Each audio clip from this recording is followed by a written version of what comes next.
are live. Welcome, welcome. It's the 1st of December today. Can you believe it? I sure cannot. I really can't believe it's the 1st of December already. Um, where did the time go? Where did the time go? I don't understand. And by the way, to celebrate the 1st of December, it snowed in Toronto, in Mississauga. I'm right near Toronto, so it snowed all night long. So there we go. Anyway, welcome back to the free Bite-Sized Masterclass series for people who manage people in teams. And because we were talking about where did the time go, well, today we are going to check some time management tools and we're going to talk about managing time and about what do we mean when we say that we're managing time. So let's get rolling. And before that, I just want to say at any point that you have a question, that you have a comment, anything is unclear, just let me know, put it in the comments, ask your questions. And whenever you're watching this, even if you're watching the replay, I'm happy to answer your questions afterwards anyway. So I wanted to remind you what we've done last week because we're talking about a full masterclass for people who manage people in teams. So we talk about high performance, and because we're talking about high performance, we're comparing that with high performing athletes. And what we are covering is the full cycle of high performance. So again, when you think of yourself as a high performer, think about the full cycle: preparation, performance, and recovery. And then when you think of your team or when you think of your clients, also think about the full high performance cycle, right? People need to know how they can prepare for high performance, what they can do to perform at their best, and then what they can also do to recover after a tough time, after a long time of working. And especially now with everybody working mostly virtually, there's such a fine line between home, work, that kind of work environment that blends in with the home and everything. So, what we will be covering this week is related to the actual performance. So, we're talking about managing your time today, and then tomorrow it's going to be managing your team. And on Thursday, we're going to talk about managing change. And not just that, but the difference between managing change and managing crisis. So the difference between change and crisis. But today we are talking about managing your time. And I want to start with this. You know how I like starting with quotes? I find some quotes that I really like sharing with you. So I really love this one because I think it's so true, isn't it? I don't know what you think. You can definitely let me know what your point of view is on this one. But I really struggle with finding time because the reality is we can't find time for anything. If we want time, we must make it. And also, what I want to say, did you notice how we make time for the things that are important to us? I think that's also something that we can think about. So let's see what we are talking about when we're talking about time. And I want to start with this exercise, which means that I'd like you to go through this exercise with me. And the way it's going to work is like that. What you will be doing is close your eyes and only open your eyes when you think a minute is gone. And I have my stopwatch with me, so I will actually count this for you, right? And whatever you do, just close your eyes and only open them when you think a minute is gone. Okay, ready? Go.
Okay, that was 1 minute and 1 second because I couldn't stop it on time.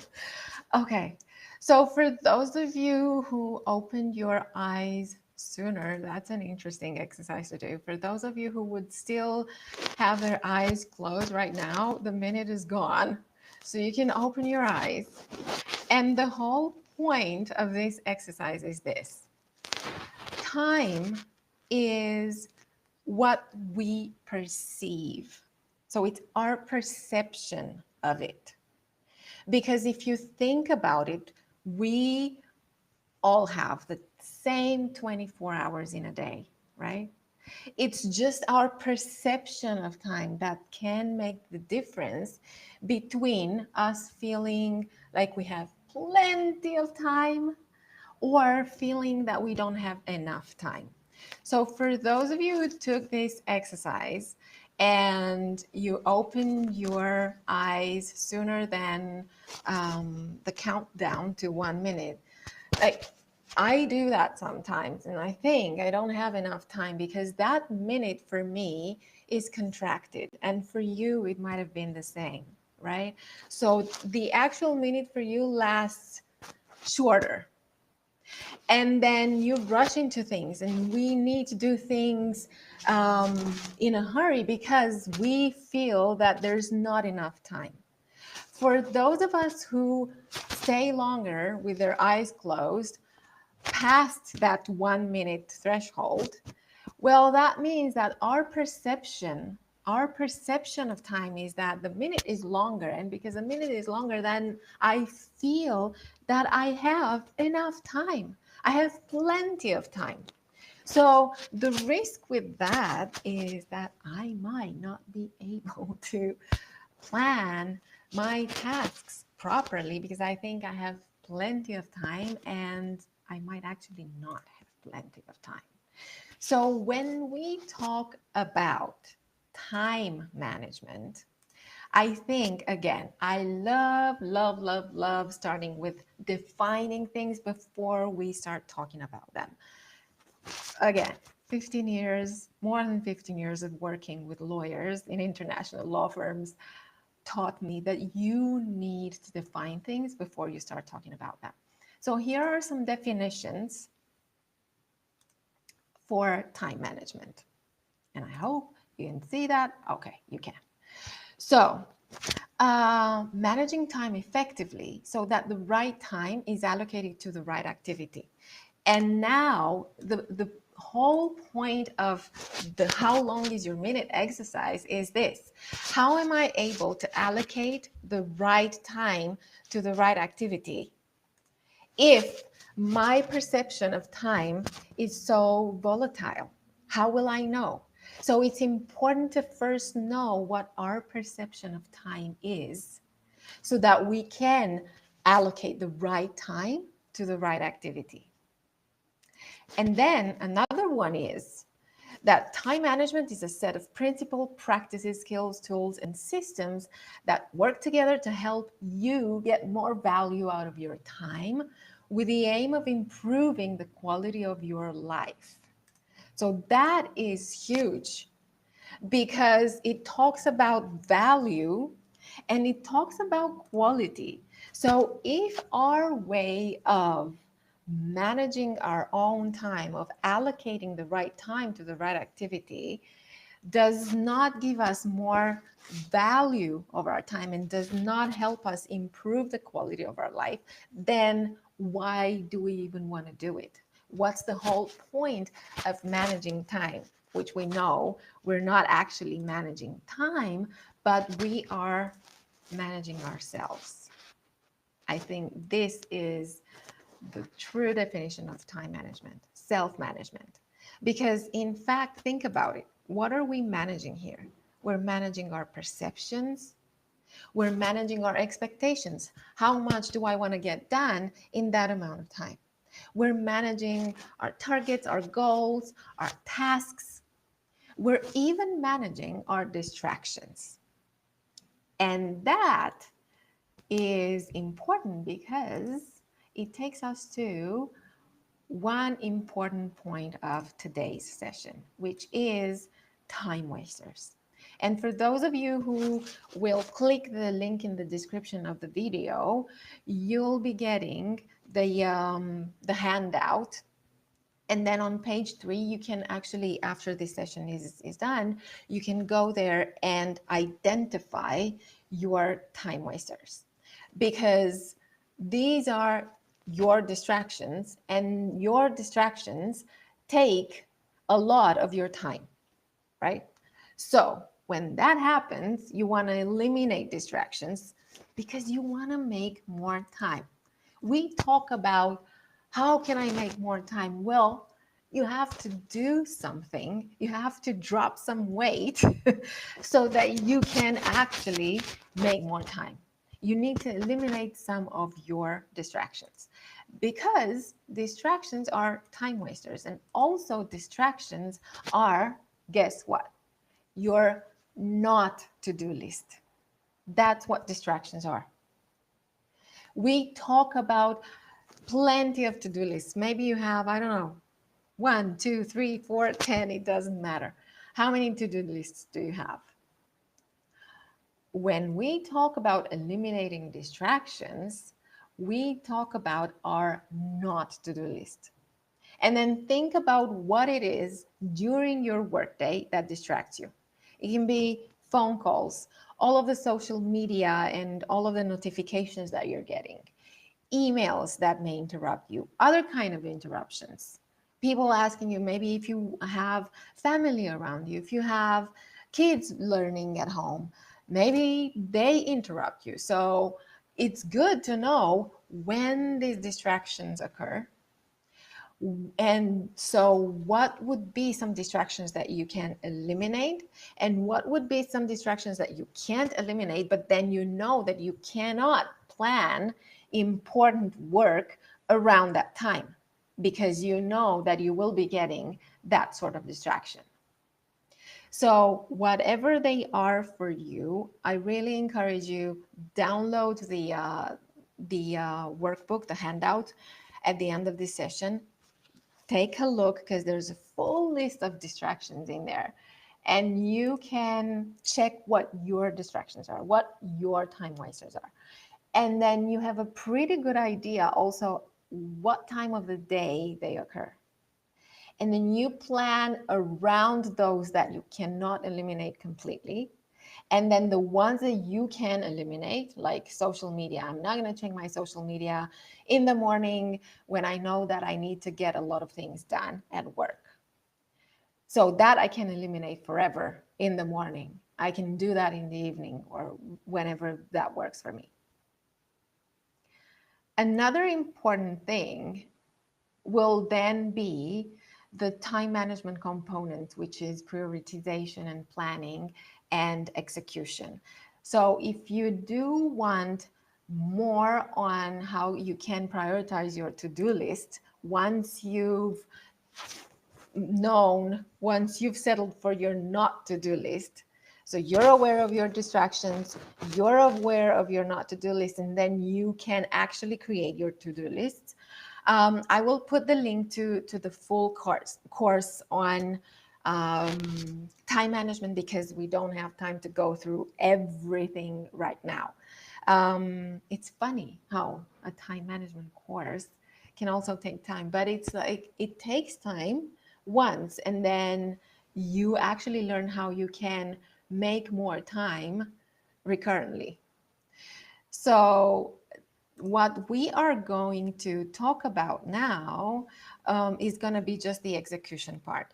But I'm going to give you some three useful tips that you can use for when you are planning and prioritizing your work. And they go like that. First of all, you need to start scheduling your break or your personal activities in your calendar.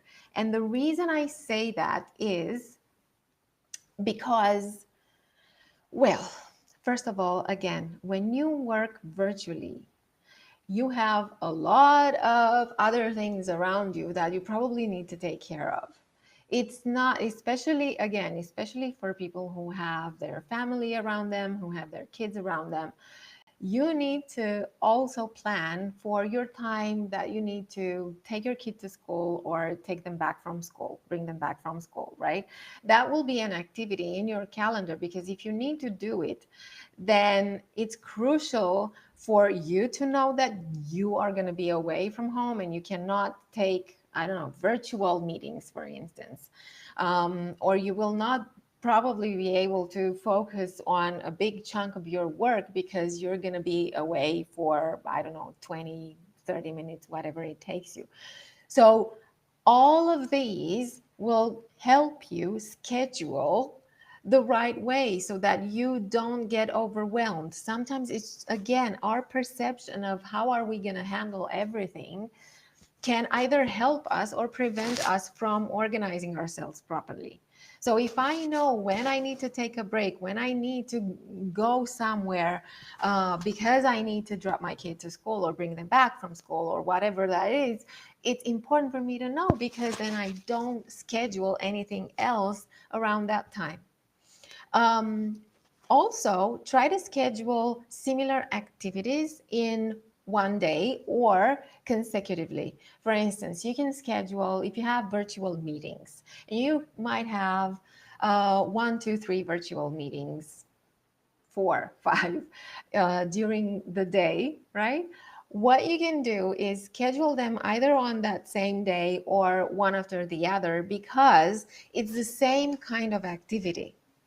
And the way our brains work is that if you are engaged in a social activity right now, which means also a virtual meeting, because it's a lot of discussions, it's meeting people, it's looking at people, it's a lot of social skills that take place and that we focus on during our meetings with people, right?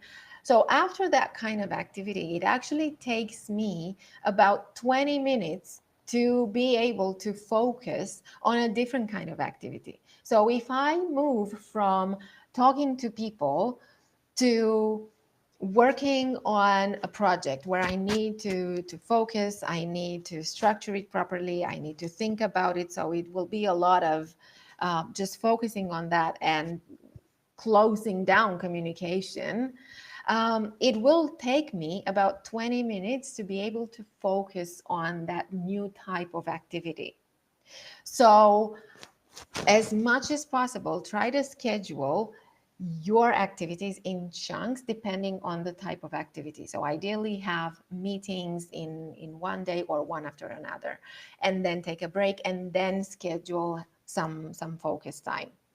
Or if you have a project that you know you need to be working on, try to schedule it in one block without it being interrupted by a phone call or a virtual meeting. Because again, after that phone call, it will actually take me 20 minutes to be able to completely refocus on that particular project that I need to work on.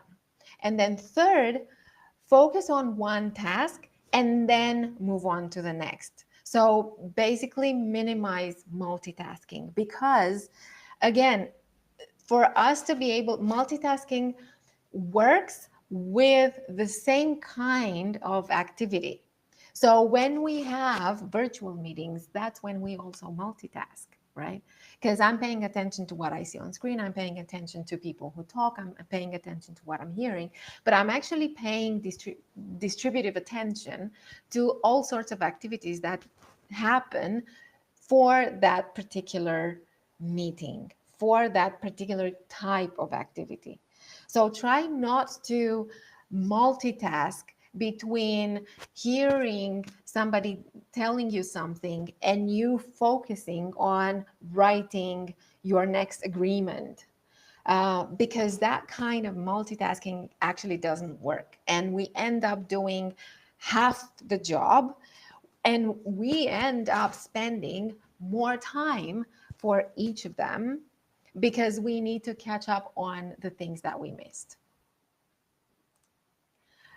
What we will also talk about today is execution. And I love this technique, which is called the Pomodoro technique.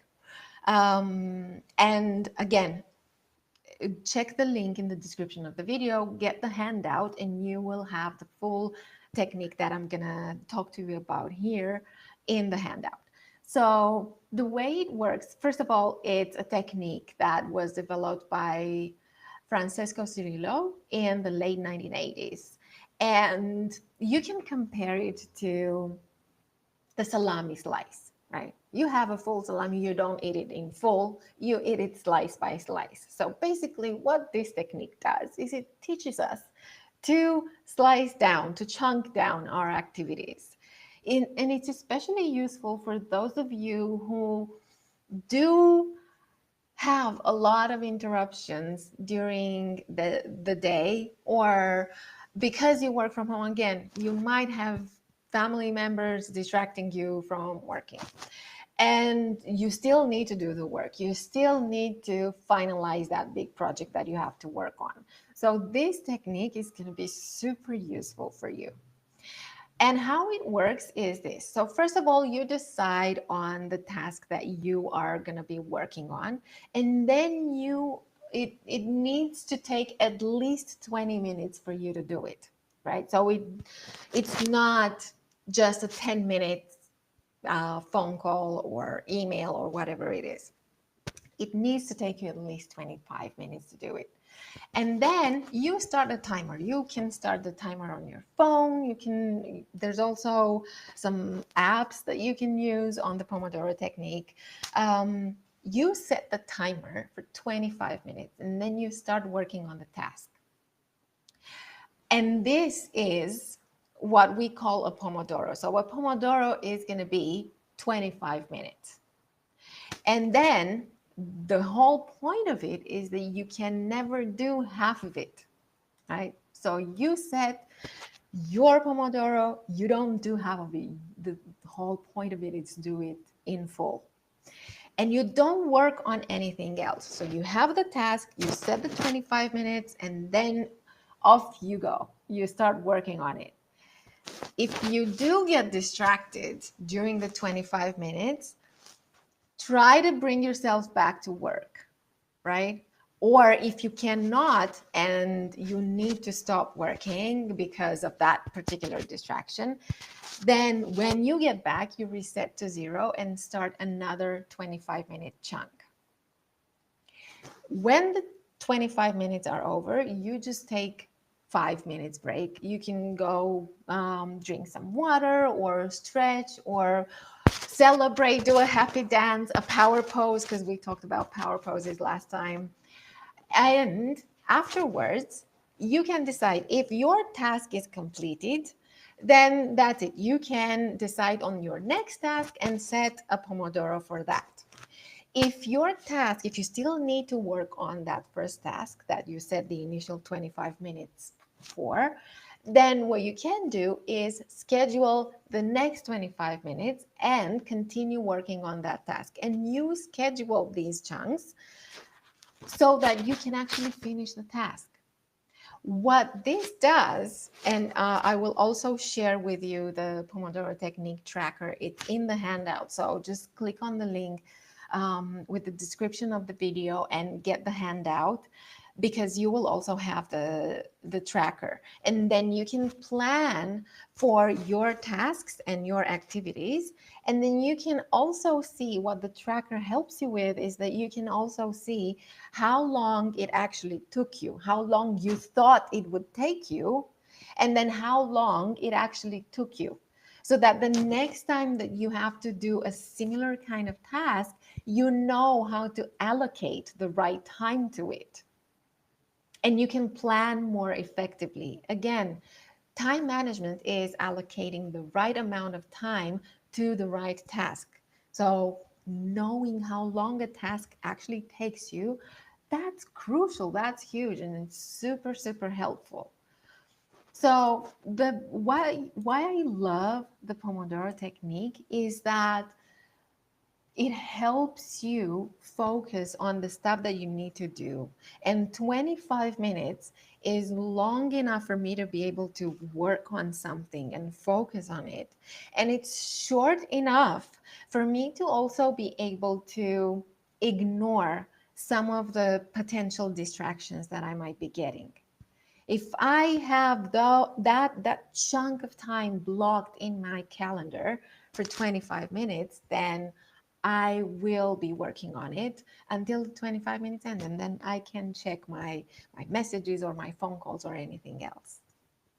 Hey Veronica, nice to have you here. I just saw your message now. Hi, I hope you're enjoying it and I hope it's helpful.